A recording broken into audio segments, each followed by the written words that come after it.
सुंदरवन के जंगल में टोनटोन चिड़िया और बंटी कबूतर रहा करते थे। उनकी एक बेटी भी थी जिसका नाम टुन्नी था। टोनटोन चिड़िया और बंटी कबूतर मजदूरी किया करते थे। उनको जो मजदूरी के लिए पैसे मिलते थे वे आधे पैसे अपनी बेटी के शादी के लिए जमा करते थे। इस तरह से समय गुजरने लग जाता है और टोनी बड़ी हो जाती है। दिन टोनी चिड़िया अपने पति बंटी कबूतर से कहती है, अरे बंटी कबूतर, हमारी बेटी की हम शादी करना चाहते हैं। आप सगे प्रसंगी जाकर कुछ न कुछ कीजिए। हम जल्दी अपनी बेटी की शादी करना चाहते हैं। अगर उसके ध्यान में कोई लड़का हो तो हमें जरूर बता, हम उसकी शादी करना चाहते हैं। अरे टोनी, तो बात तो सही कह रही हो, पर हमारे पास अभी इतना पैसा नहीं है कि हम टोनी चिड़िया की धूमधाम से शादी कर सके।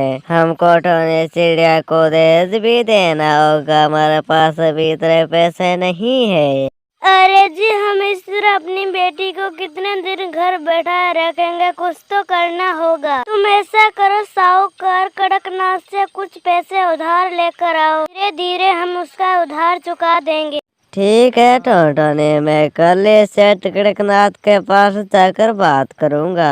फिर अगले दिन बंटी कबूतर सेठ कड़कनाथ के पास जाता और कहने लग जाता है, अरे सेठ जी, मैं मेरी बेटी की शादी करना चाहता हूँ। मैं आपसे उधार लेने के लिए आया हूँ। आप कृपया करके मुझे उधार दे दीजिए। ठीक है बंटी कबूतर, मैं तुमको पैसे दे दूंगा, लेकिन उससे पहले तुमको कोई चीज गिरवी रखनी होगी, तभी मैं तुमको पैसे उधार दूंगा। बंटी कबूतर अपने निराश मन से घर लौट कर आ जाता है। फिर वह घर आकर टोनी चिड़िया को सारी बात बताता है। अरे जी, हमारे पास तो कोई सामान भी नहीं है उसके गिरवी रखने के लिए। हम ऐसा करते हैं कि हमारा घर उसके गिरवी रख देते हैं। हमारे घर से हमारे बेटी का घर बस जाएगा। हम किसी न किसी तरह उस साहूकार का पैसा चुका देंगे जी।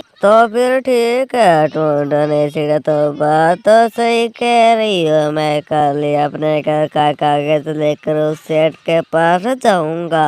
फिर अगले दिन बंटी कबूतर सेठ का नाम घर कर टोनी चिड़िया के पास आ जाता है। फिर वह जल्दी टोनी के लिए अच्छा रिश्ता देखने लग जाता है। जल्दी उसको एक लड़का मिल जाता है जिसका नाम सुंदर कौवा था। बंटी कबूतर और टोनी चिड़िया अपनी बेटी टोनी चिड़िया को बहुत अच्छा दहेज देते हैं। बंटी कबूतर और टोनी चिड़िया अपनी बेटी टोनी चिड़िया की बहुत ही धूमधाम से शादी करते हैं। फिर खुशी खुशी टोनी चिड़िया अपने ससुराल चले जाती है। टोनी चिड़िया के ससुराल जाने के बाद टोनी चिड़िया और बंटी कबूतर बात कर रहे थे। देखो जी, हमारे बिटिया का बिना घर कितना सोना सोना लग रहा है। भगवान करे हमारी बिटिया अच्छी तरीके से ससुराल में बस जाए।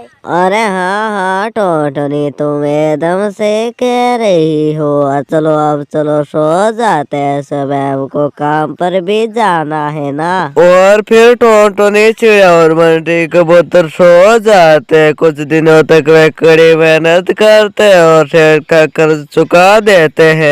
हमारे सर से साहूकार का कर्ज उतर गया है। फिर टोनी चिड़िया और बंटी कबूतर खुशी खुशी रहने लग जाते हैं।